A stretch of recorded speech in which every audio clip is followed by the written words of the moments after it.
não posso deixar de dedicar pelo menos 1 minuto deste tempo que vou ter aqui, pois lá para frente vou discutir com o moderador como é que faço alguma encomenda para ele poder me dar o benefício de alguns minutinhos. Então quero saudar, e já agora, exatamente, só dar um exemplo muito pequenino daquilo que são as manifestações da corrupção. Eu já estava aqui a apresentá-lo e só à espera que a plateia reagisse, mas como não reagiram, este é que é o problema que nós enfrentamos na nossa sociedade. A mais pequenina corrupção, nós ficamos no silêncio. Estamos preocupados em verificar a dimensão muito maior e com maior projeção.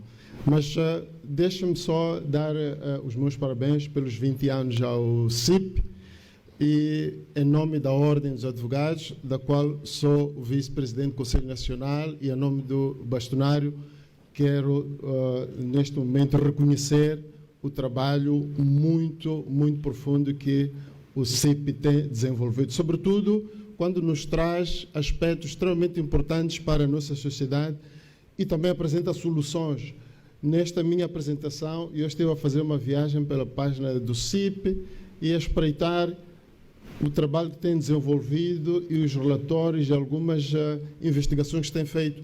E digo assim, como é que nós ainda estamos exatamente onde estamos quando existe uma entidade que consegue ir buscar elementos fundamentais que podem permitir uma transformação profunda.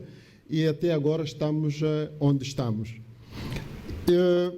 Fomos desafiados como ordem a vir aqui falar sobre a corrupção ontem e hoje, os caminhos para um Moçambique mais íntegro nas próximas décadas. E nós, na ordem, dizemos, nas próximas décadas, provavelmente seja muito longe. Amanhã. E amanhã pode talvez ser longe pela dimensão que a corrupção atingiu agora. Então, no minuto seguinte, nós precisamos de um Moçambique mais íntegro. Mas, especialmente, pediram que a ordem, e pessoalmente, viesse falar cá da interferência do Executivo no Judiciário. O tal debate que tem sido levantado relativamente à questão da falta de independência do Judiciário. E nós, quando falamos de Judiciário, sempre espreitamos o nosso Código de Processo Civil, o nosso Código de Processo Penal, e encontramos lá a norma que nos indica quais são as entidades judiciárias em Moçambique, a magistratura, as polícias de investigação. Então, essas entidades, afinal, de que forma é que elas sofrem a interferência do Executivo e, de certa forma, prejudica aquilo que é a sua função constitucional, que é precisamente prevenir e combater a corrupção. Então, nós temos que, de facto, entrar nesse debate. E a Ordem foi convidada para tal. E nós tínhamos sido convidados, devo dizer, há 2 semanas, mais tempo, menos tempo, e fomos às celebrações dos 20 anos da Associação Moçambicana dos Juízes. Precisamente estivemos a falar sobre a independência do Judiciário. E esta independência do Judiciário que é chamada para este debate que nós temos. E devo também agradecer à doutora Lucinda por ter adiantado imenso aquilo que eu ia falar. Mas eu vou apresentar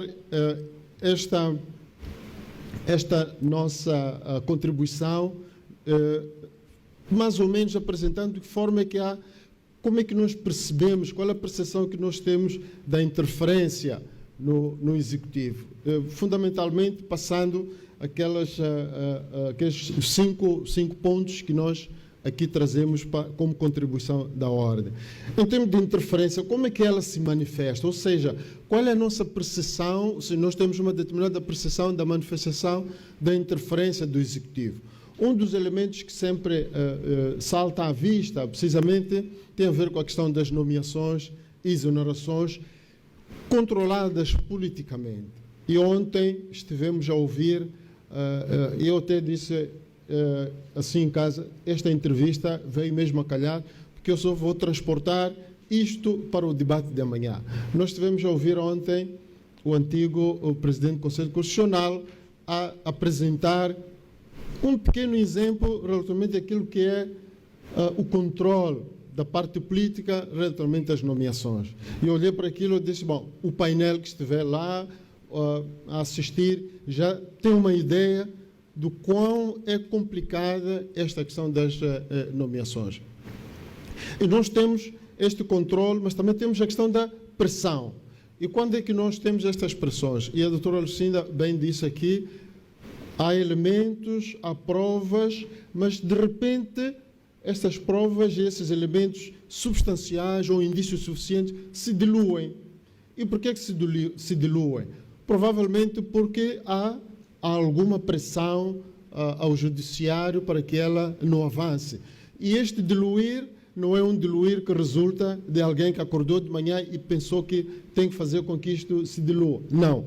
Isto resulta, ainda que não se diga, ainda que nós estejamos a tentar estar ali à margem, há alguma pressão. Há sempre uma pressão e nós encontramos a pressão política nessas situações. Mas também se manifesta com a manipulação das investigações. E se dizia aqui na primeira intervenção que às vezes as investigações elas não têm sucesso. Não têm sucesso não porque os investigadores não são qualificados. Em Moçambique, nos últimos 50 anos, tivemos a sorte de termos pessoas formadas e qualificadas.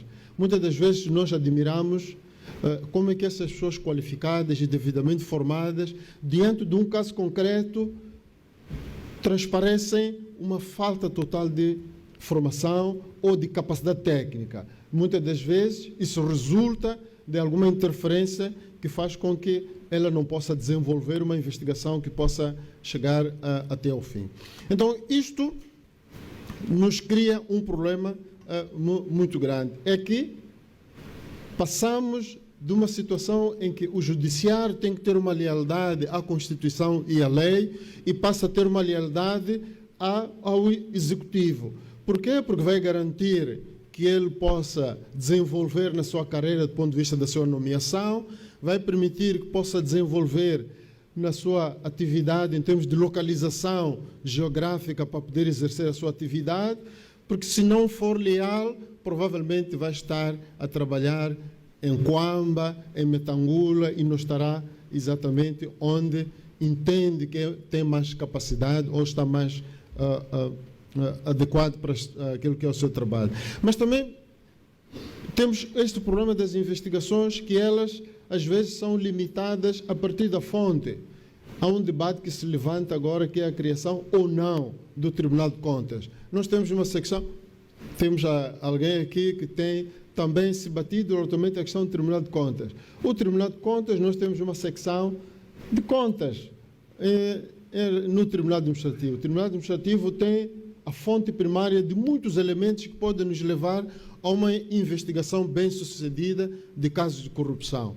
O que nós temos é que, com alguma interferência, com alguma limitação propositada em termos de desenvolvimento de uma investigação profunda, podemos ter um relatório do tribunal ou da secção competente para o efeito que nos traga elementos que depois não permitem o sancionamento das entidades que estão envolvidas.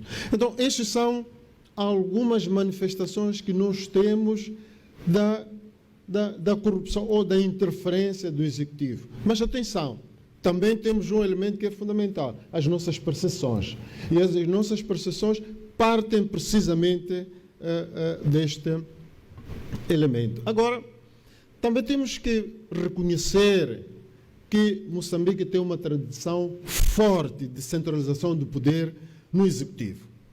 É preciso que nós também tenhamos este elemento. Os últimos 50 anos também nos dizem isso, de uma tradição fortemente centralizada. Nós começamos com a introdução do multipartidarismo a tentarmos desconstruir este edifício da centralização.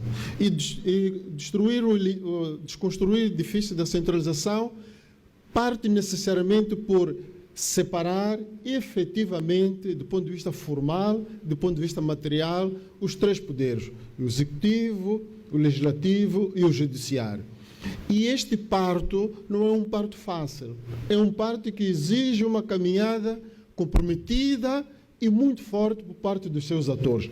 Enquanto nós tivermos algum benefício daquilo que era a centralização do poder executivo, nós vamos ter dificuldades imensas. O país vai ter dificuldades em fazer a materialização da separação dos poderes. E enquanto não materializarmos isto, vamos ter dificuldade de fiscalizar, investigar e também de punir os infratores relativamente a isto. Então, precisamos efetivamente desta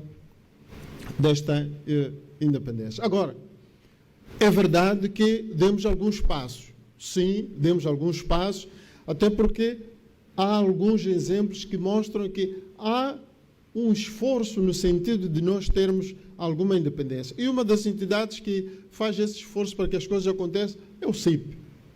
O CIP tem estado na vanguarda relativamente à tentativa de se trazer ao debate público vários aspectos que têm a ver com a interferência, não só do Executivo, mas também aspectos extremamente sonantes que têm a ver com casos concretos de corrupção que depois ficam ou na investigação, ou na instrução processual, ou mesmo em julgamento, onde as penas acabam sendo muito brandas. Então, é muito importante que nós também possamos reconhecer esses pequenos passos e ver se avançamos.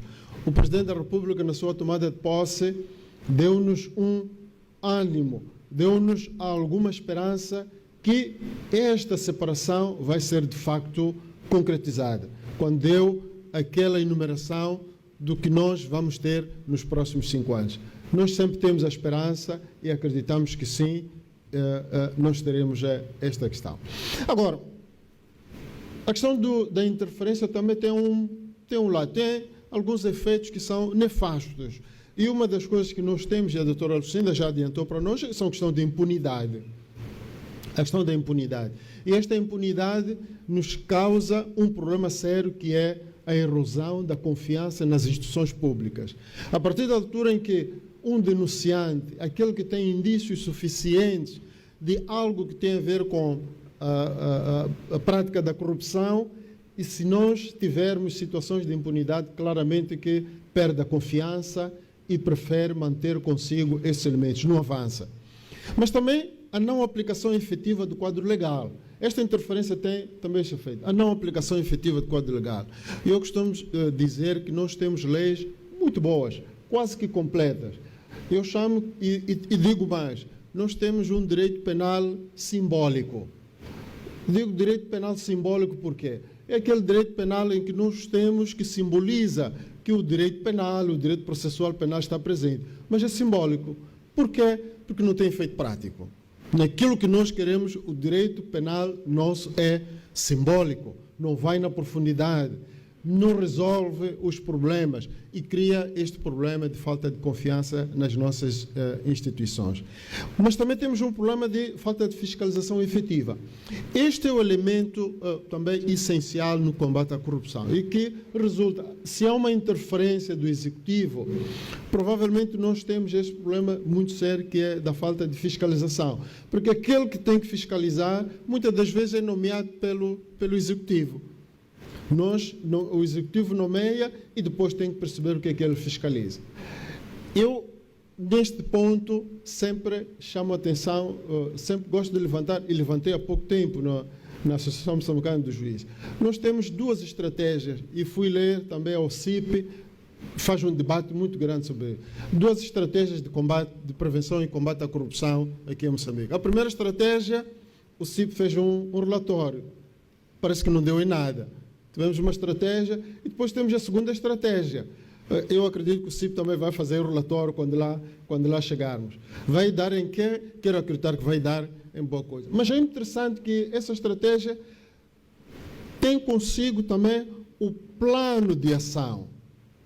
O plano de ação 2023, salvo erro. Eu gostava de perceber e vou investigar para saber se este plano de ação já está a ser efetivamente a acontecer no terreno.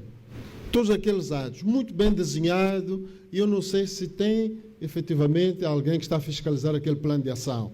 Primeiro ano, eu acho que já ocorreu o primeiro ano, até lá. O primeiro ano até o 10º ano. Gostava de ver esse plano de ação de prevenção e combate à corrupção. Mas se não houver a fiscalização, a semelhança do que houve no primeiro plano estratégico, estaremos na mesma. Muito bonito, muito bem desenhado, mas não vamos avançar. E isso desacredita as instituições públicas, de certa forma. Não temos capacidade, temos bom quadro legal, boas estratégias, bons planos de ação, mas depois não temos a fiscalização efetiva. Não temos, desculpa esse inglesismo, o ownership desses nossos planos. Não temos. E temos que ter alguém que faça isso. E depois todos se outorgam detentores desse caminho. Provavelmente é o sinal de que os 15 minutos já estão a chegar. Exatamente. Mas só dizer quais são os caminhos para a não interferência. Aos poucos eu fui dando alguns elementos que são fundamentais. Mas eu gostava de salientar exatamente este. Transparência e acesso à informação. Este é um elemento fundamental. A transparência, o acesso à informação. A partir da altura em que houver acesso à informação, o fiscal, o fiscalizador, vai saber o que é que está a acontecer. O investigador dos aspectos essenciais de manifestação da corrupção vai ter elementos para investigar. O julgador vai saber julgar na sua consciência, na lei e com base naquilo que foi exatamente a informação que teve. Uma informação concreta e precisa. Mas também temos que reformar algumas instituições. Não fui falando, mas também temos que reformar o nosso Conselho Superior da Magistratura Judicial, o Conselho Superior da Magistratura. Em que medida? É preciso que esta autonomia do Judiciário também resulte da libertação, ou seja, o Conselho Superior devem ser entidades que tenham uma independência que permita nomear pessoas com mérito, capacidade técnica e sem quaisquer compromissos políticos. A mim me repugna, e também há de repugnar qualquer um, que algumas nomeações resultem de indicações partidárias. Não, tem que ser de indicação de seus pares, com qualidade e capacidade técnica para o feito. É que, onde a justiça se cala, provavelmente a corrupção vai governar. E no nosso país há uma impressão muito grande de que a corrupção está a governar. Por quê? Porque a justiça está ligeiramente calada. E por aqui gostava de dizer muito obrigado por esses 15 minutos, dos quais roubei um por efeito da corrupção. Obrigado. Obrigado.